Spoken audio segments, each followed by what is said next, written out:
Oi, sou eu de novo. O que estava ruim ficou ainda pior. Nos últimos dias veio à tona um dos maiores escândalos envolvendo aposentados e pensionistas do INSS. O rombo, segundo levantamentos, ultrapassa a casa de 6 bilhões de reais. 4 milhões de idosos roubados e a maioria das vítimas do Norte e Nordeste. Mas isso todo mundo já sabe. O que eles não te contaram é que o escândalo atual era de 6 bilhões. Hoje, com um novo relatório da CGU, mostrou que só em 2023, 35 mil reclamaram de fraude e o valor movimentado, 90 bilhões. 90 bilhões. Nós estamos diante do maior escândalo de corrupção da história do nosso país. E o golpe era o seguinte: aposentados eram filiados sem consentimento, tinham valores descontados direto do contra-cheque ou faziam empréstimos que eles nunca pediram. E daí, quando reclamavam, nada acontecia. Estamos falando do desvio de valores bilionários de pessoas doentes e idosas. Dinheiro que deveria estar no bolso de quem trabalhou a vida inteira e hoje depende da aposentadoria para viver. E é claro, vão espalhar a narrativa de que tudo começou no governo anterior. E já percebeu que no governo passado tudo era culpa só do presidente. E nesse governo nada é culpa do presidente? Mas olha só que interessante. As investigações mostraram que os descontos irregulares já vinham sendo praticados há anos, o que levou o governo Bolsonaro, em 2019, a apresentar a medida provisória 871, justamente para combater esse tipo de fraude em descontos. Ele obrigava os sindicatos e associações a comprovarem a cada 2 anos que o aposentado realmente estava autorizando aquele desconto. Adivinha quem ficou contra? Acertou, a esquerda. Como não bastasse, em 2022, com votos da esquerda, eles derrubaram essa lei. E o que será que aconteceu nos próximos anos? Bingo! Foi exatamente depois de derrubar esse mecanismo de proteção contra as fraudes que houve esse aumento absurdo de descontos indevidos. Ou no português claro, aumento absurdo de roubo contra idosos. Desenhando porque eu sei que tem gente que só entende assim. 2019, Bolsonaro faz lei para proteger esses idosos de fraudes. 2022, esquerda derruba essa lei no Congresso. 2023 e 2024, explosão de fraudes. E ainda tem gente surpresa com isso. Não foi o Alckmin que disse: o ladrão quer voltar à cena do crime. E de fato voltou.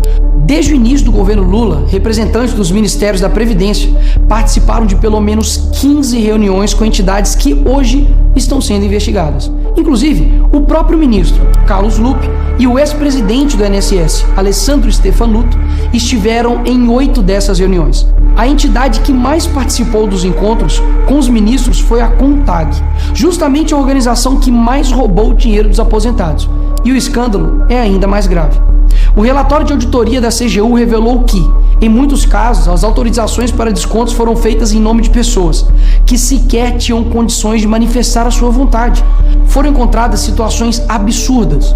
Pessoas com deficiência grave, impossibilitadas de assinar qualquer documento, indígenas que vivem em aldeias remotas e não sabem ler ou escrever, e até aposentados que nem moram no Brasil. Roubar alguém já é terrível, mas roubar pessoas nessa situação é ter a certeza de que nada vai acontecer com você.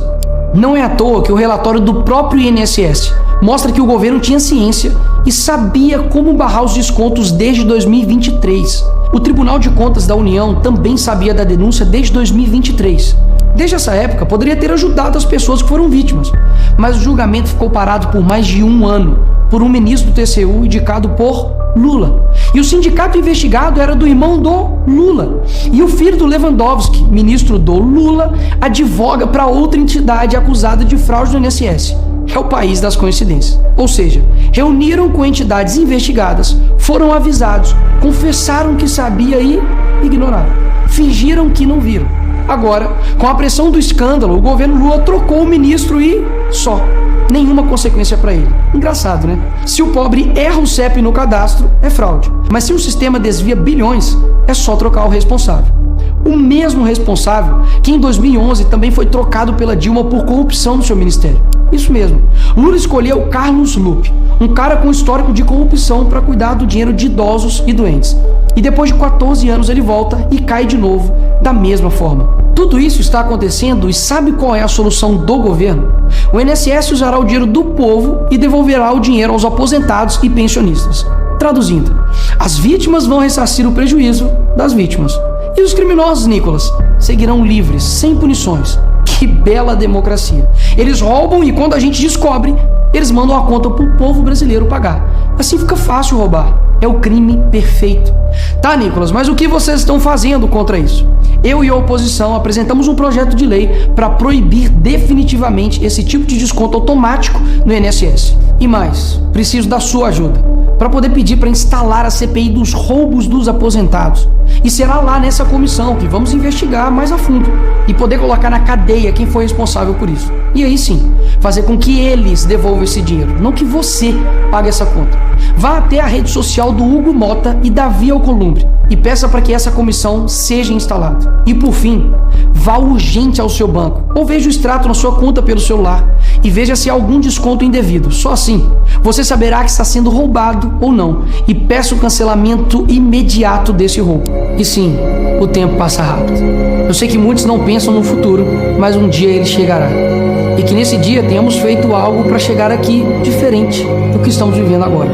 Ninguém aguenta mais um país que só desanima a gente a cada notícia. Mas para chegar aqui diferente, a gente precisa fazer algo diferente agora. Porque o partido que prometeu cuidar do povo, um presidente que se colocou como o pai dos pobres, acabou explorando quem eles mais juraram defender.